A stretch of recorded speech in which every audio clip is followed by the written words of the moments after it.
नमस्कार, मैं अंकित, आपका अपना यूट्यूब चैनल एस्ट्रो अंकित में आपका स्वागत करता हूँ। दर्शकों, आज इस हथेली के माध्यम से मैं आपको मस्तिष्क रेखा माइंड लाइन के बारे में जानकारी दूंगा। मस्तिष्क रेखा में कौन सी ऐसी रेखाएं निकलती है, ऐसी गौण रेखाएं, महीन रेखाएं जो हमारा फ्यूचर ब्राइट करती है तथा ऐसी रेखाएं जो व्यक्ति को बर्बाद कर देती है। तो इस मस्तिष्क रेखा की क्या खासियत होती है हमारे हाथ में, यह रेखा इतनी पावरफुल क्यों होना चाहिए, इसके बारे में आज पूर्णतः मैं आपको जानकारी दूंगा।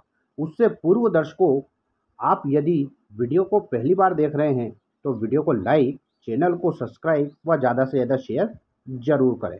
तो दर्शकों, पहले समझते हैं मस्तिष्क रेखा माइंड लाइन होती क्या है।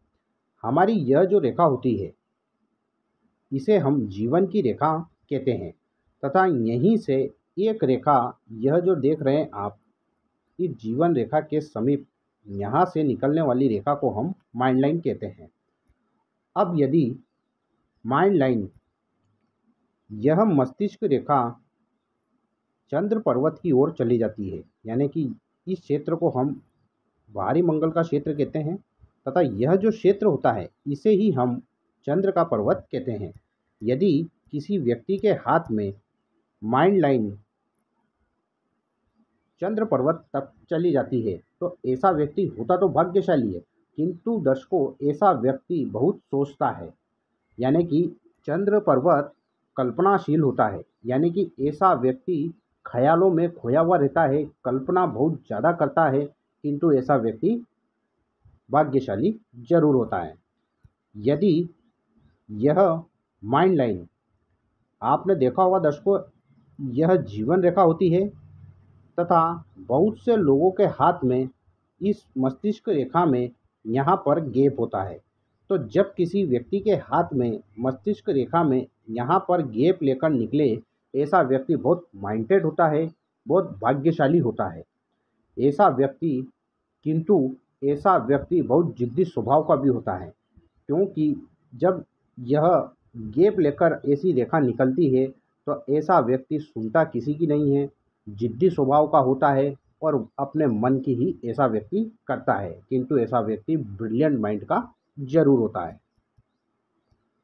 अब यदि इस मस्तिष्क रेखा में से कोई रेखा निकलकर, यह गुरु का क्षेत्र होता है, यदि इस मस्तिष्क रेखा में से कोई रेखा निकलकर गुरु पर्वत की तरफ चली जाए तो ऐसा व्यक्ति विश्व विख्यात होता है, यानी कि ऐसा व्यक्ति बहुत बड़ा कलाकार होता है, भाग्यशाली होता है तथा ऐसा व्यक्ति धनवान निश्चित बनता है।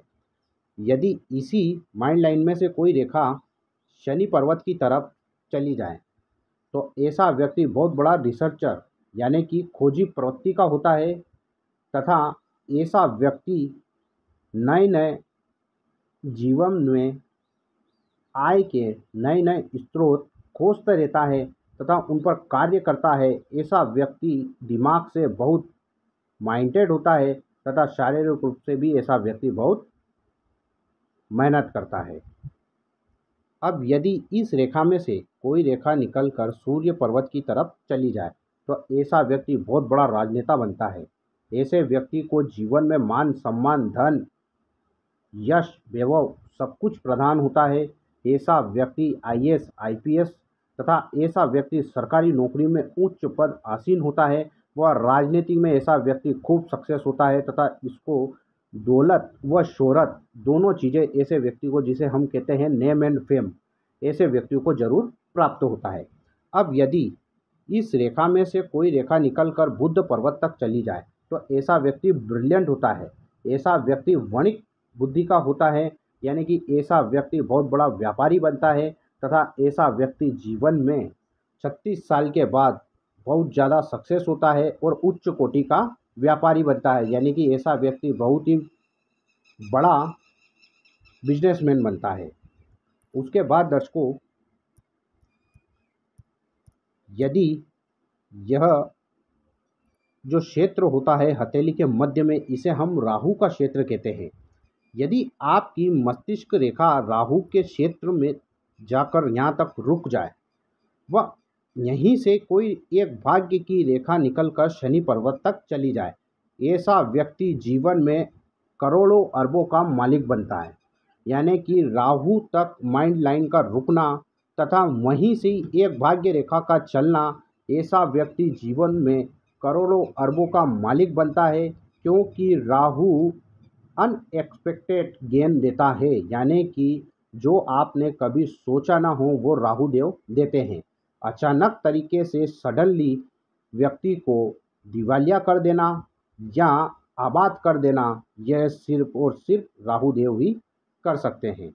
अब दर्शकों बात करते हैं, यदि इस मस्तिष्क रेखा के अंत में क्रॉस बन जाए तो ऐसा व्यक्ति पागल होता है, दिवालिया हो सकता है तथा ऐसा व्यक्ति को आर्थिक लॉस बहुत जाता है, जिसके कारण उसकी मस्तिष्क की स्थिति अच्छी नहीं होती है, जिसके कारण ऐसा व्यक्ति दिवालिया व पागल हो जाता है।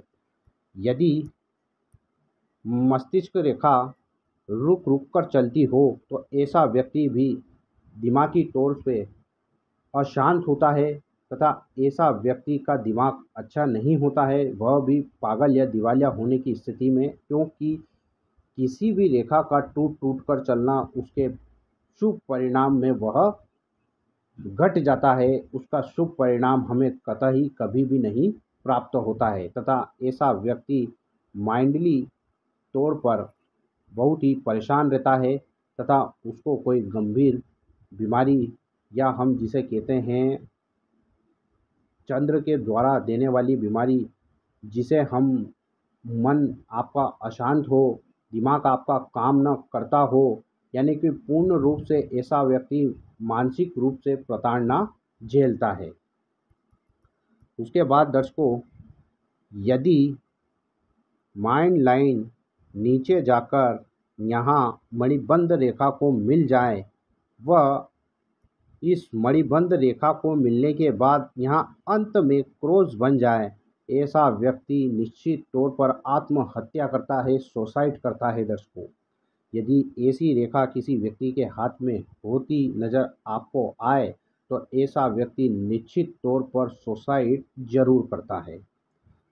अब दर्शकों, यदि यह मस्तिष्क रेखा मंगल पर्वत तक चली जाए तो ऐसा व्यक्ति होता तो बहुत ही भाग्यशाली है, किंतु ऐसा व्यक्ति अपने खुद के डिसीजन से ही अपने फ्यूचर को बर्बाद कर देता है तथा अपने ही भाग्य को वह अभाग्य में बदल देता है। यानी कि ऐसा व्यक्ति लड़ाई झगड़े करने वाला हो सकता है तथा उसकी वाणी पर उसका कंट्रोल नहीं होता है।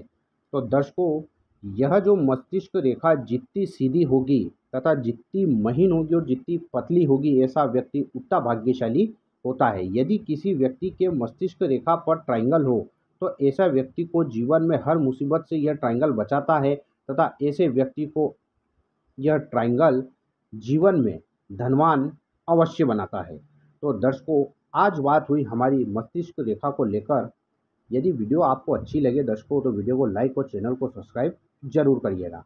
आज के लिए दर्शकों बस इतना ही, फिर मुलाकात होगी, तब तक के लिए नमस्कार।